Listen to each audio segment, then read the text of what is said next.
Hi, thank you for joining today.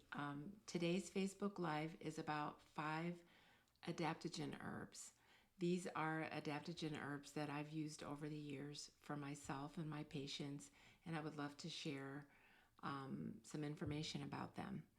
Now, the reason I care about it so much is because for myself as well as patients, family, and friends, I know that we all go through times when we might feel like we've pushed ourselves a little bit too far, or maybe we've gone through a time with prolonged illness or just a really stressful life situation, whether it's with caregiving or maybe we've had to move several times or just any number of things.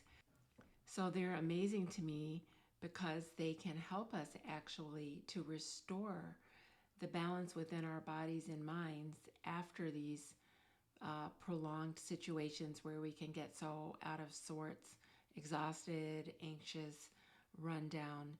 These adaptogens are a wonderful part of the way back to feeling balanced and feeling healthy. Now, what are adaptogens?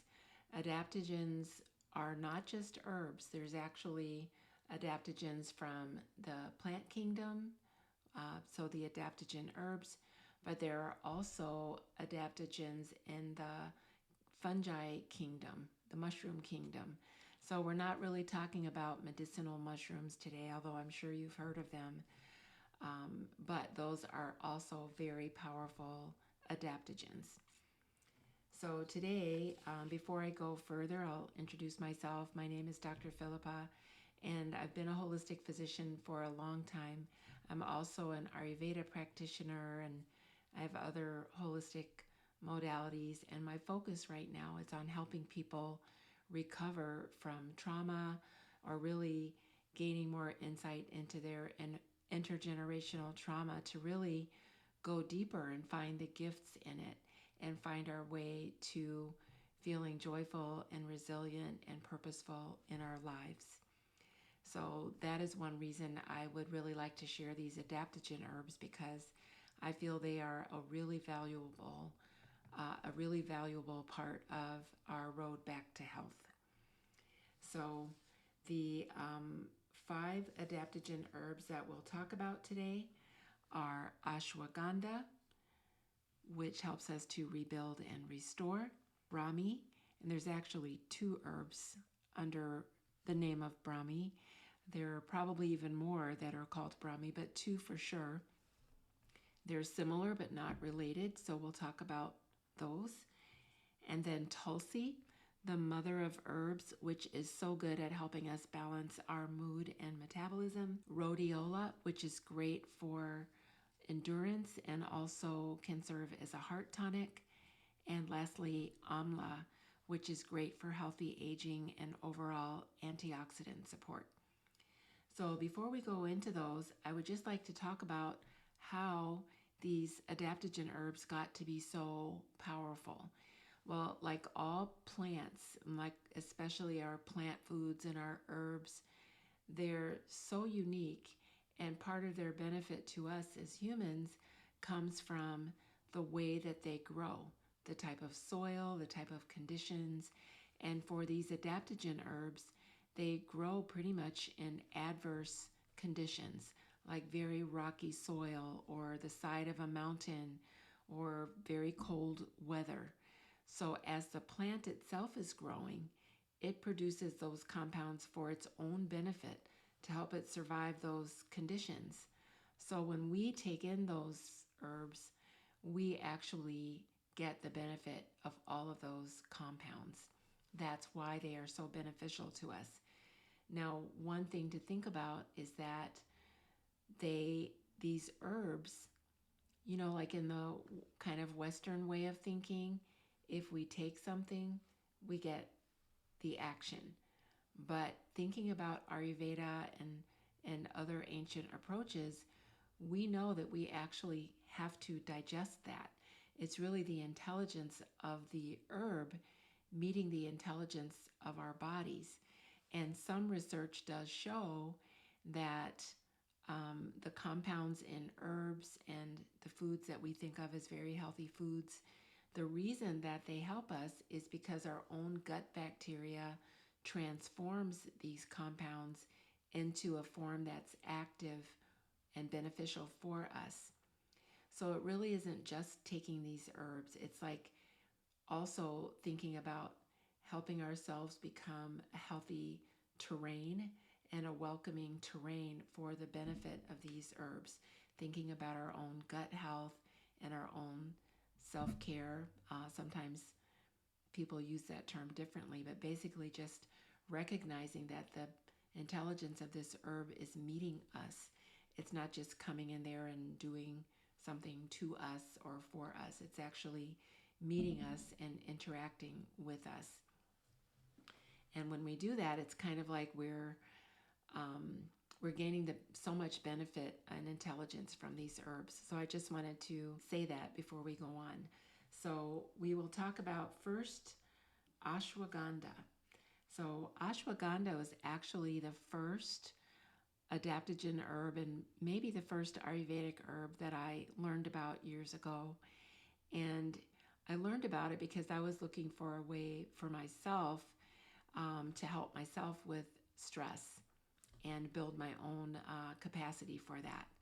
So it turns out that ashwagandha in Ayurveda, it's traditionally used to help in a rebuilding way. So if someone has become depleted over time and we need to restore and rebuild their energy, or if someone has become kind of emaciated or lost weight, lost muscle mass, this is a wonderful herb to help them rebuild.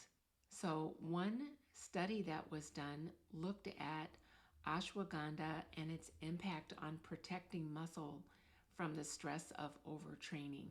So these were athletes, two groups who were both overtraining, but one of them took ashwagandha, and the study found that their muscles were more protected from the oxidative stress or the type of cellular damage that can happen with overtraining.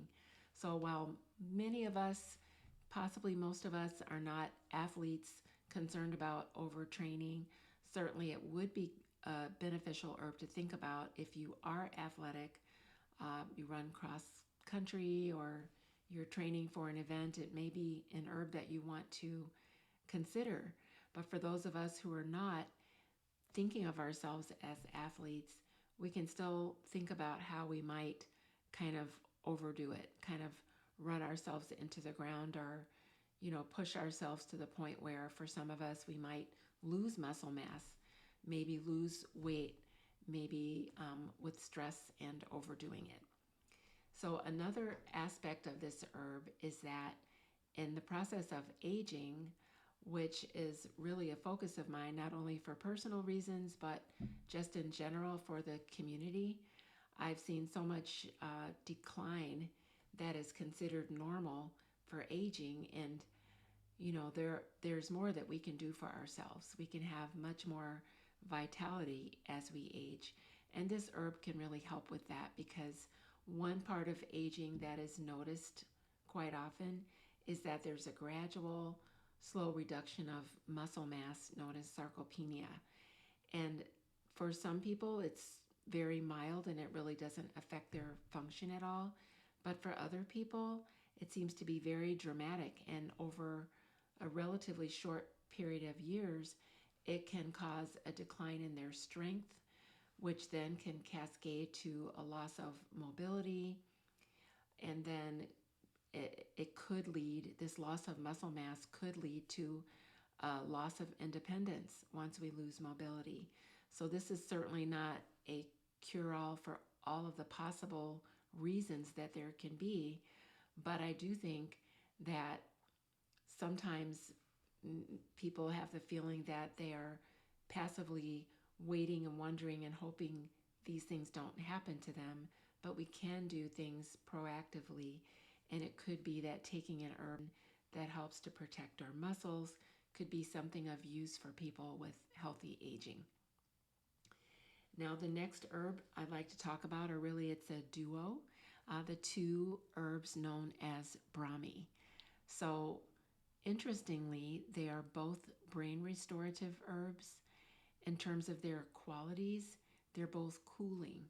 And this is interesting because, first of all, in Ayurveda, the language is all about qualities. There are pairs of qualities of everything in the universe. And part of healing ourselves is if we've become off balance in one direction, we can use the opposite to bring ourselves back to balance.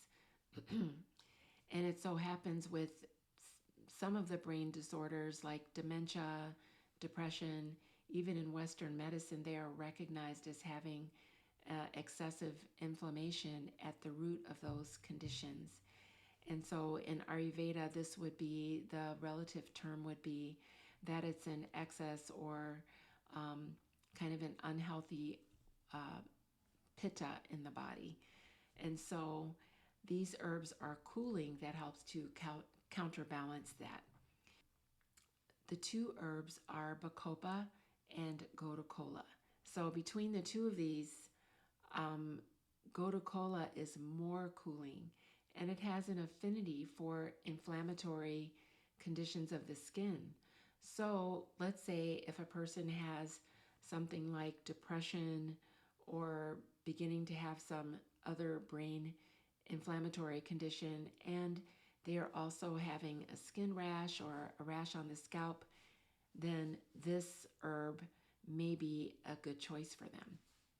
Bacopa is also cooling, not as much as the gotukola, but it seems to have more of an affinity for helping with anxiety and depression, and so that might be the better use for the bacopa. Both are very valuable, and if this is something you're looking for, then you may want to consider those herbs for brain restorative purposes. The next herb to talk about is Tulsi. So Tulsi is known as the mother of herbs. It has over 350 names. So in Ayurveda, it's used to help reduce anxiety. It is also helpful to relieve congestion in the body and around the heart. This is really interesting because in general, the basil family is known to support lymphatic health. So this one, as a very potent sacred basil, is also very useful in that regard. And some Western studies have shown that it does have an impact in balancing multiple neurotransmitter systems. So it is a very valuable one to use. But because it does impact neurotransmitter systems, if you are on any medication that is also working in that way, and this goes for any of the herbs or any herb at all, if you're having two ways to work on one system, you may want to really do this with care so that there's not too much of an impact. But Tulsi is a very potent adaptogen herb that can really help to restore your mood and sense of balance. The next herb to talk about is rhodiola. So rhodiola is a wonderful herb for endurance. It's been studied in many groups that need to maintain endurance, like military recruits, medical residents, and for all of us who are just going and going and going and not allowing enough time for rest. I totally have been down this road and I kind of revisit this. It's kind of a tendency I have. So I appreciate herbs like rhodiola as well as reminders from my own holistic health team to continue seeking balance in my life. But rhodiola is a great herb for endurance. And it also serves as a heart tonic.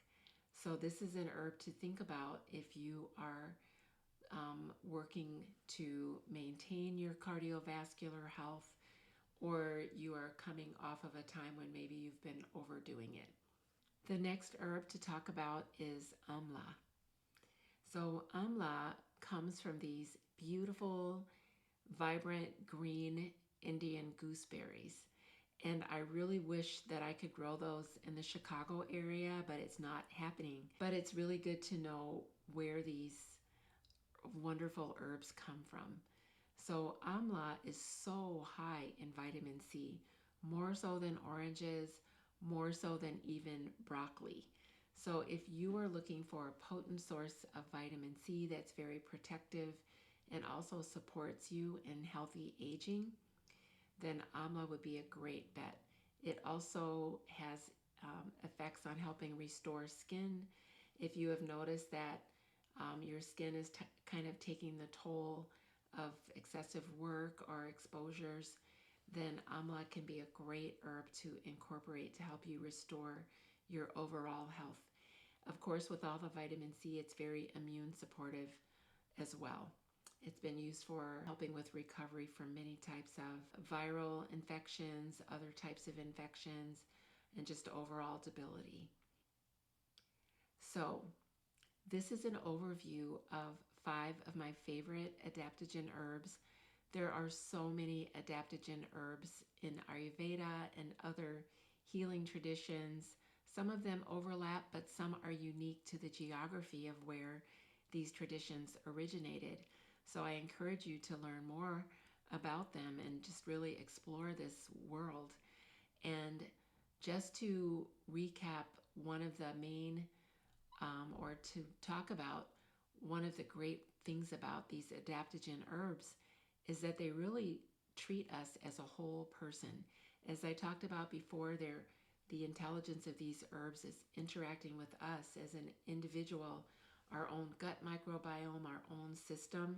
So even though all these effects are listed, you can see them in different books, it's really going to be an experience of how these herbs help to modulate or regulate whatever has happened in your own system as a result of going through these stresses, these stressful times. So some things might need to be tonified or boosted. Other things might need to be calmed or dampened. So these are herbs that don't have one specific way that they work. They have a non-specific way, meaning they have the ability to search out what is needed in our body and intelligently help to balance our systems. So adaptogen herbs are wonderful to have in your own kitchen. Now, some ways to use these adaptogen herbs. You can always use these herbs as a powder or as capsules, sometimes as tinctures if you find them in that way. But many times in Ayurveda, they are just taken as a powder, and you would always want to take per package instructions.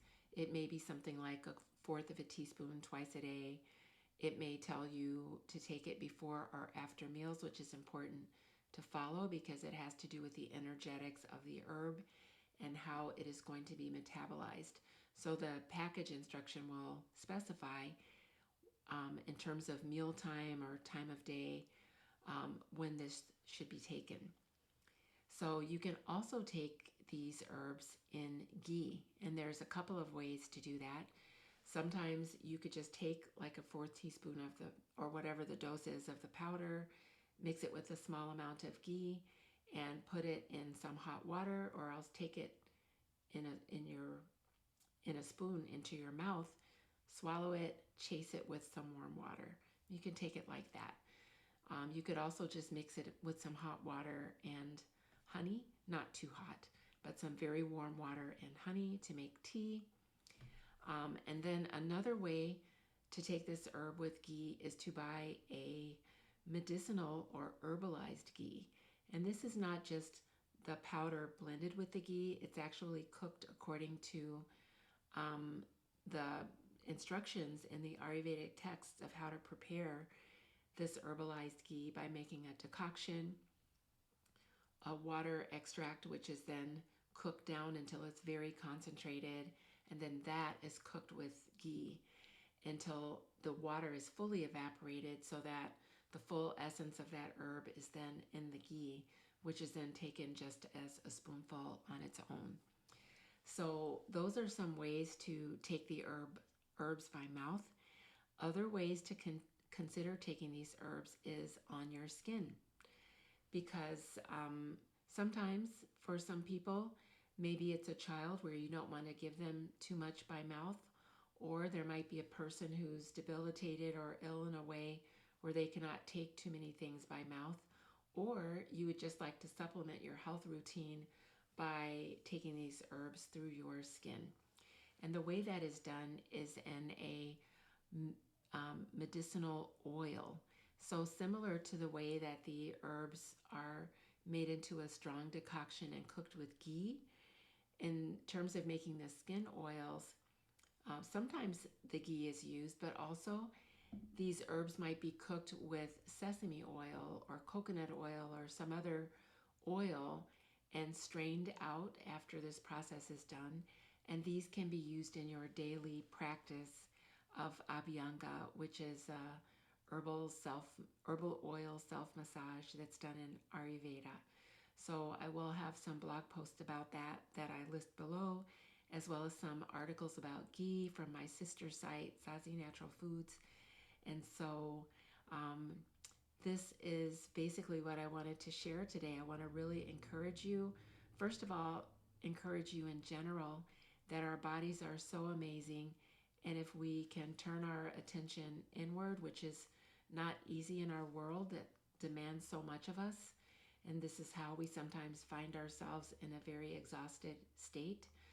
But if we take some time to sit quietly and tune into our bodies, we can really learn a lot from ourselves. And if you are discovering that adaptogen herbs may be of help to you, then please do consider these 5 herbs or others that you may discover. And so to recap today, the 5 herbs we talked about were ashwagandha, which helps us to rebuild and restore. Brahmi, the 2 herbs that are brain restorative. Tulsi, the mother of herbs that helps us to balance our mood. Rhodiola, which is great for endurance and heart health. And amla, which is great for antioxidant support. And in closing, I just want to encourage you to, I hope this has been very beneficial. And as you go forward, one last tip is to really think about the sourcing of the herb. Some of our best herbs, as well as plants and animals, everything, are becoming endangered because of human behavior. And these are wonderful herbs, but it's very useful to be conscious of or to seek out conscious suppliers. So with rhodiola particularly, which is endangered, seek out companies that are using the cultivated form of the herb so that we can keep it around for future generations. Well, I hope this has been of interest to you, and I truly hope it's been helpful to you. Please list any questions below. I will read through them and answer all of them. If you would like to hear about any other topics, especially as it relates to holistic healing with trauma recovery and finding our resilience, please leave your comments below. Thank you so much. And this is Dr. Philippa. Okay.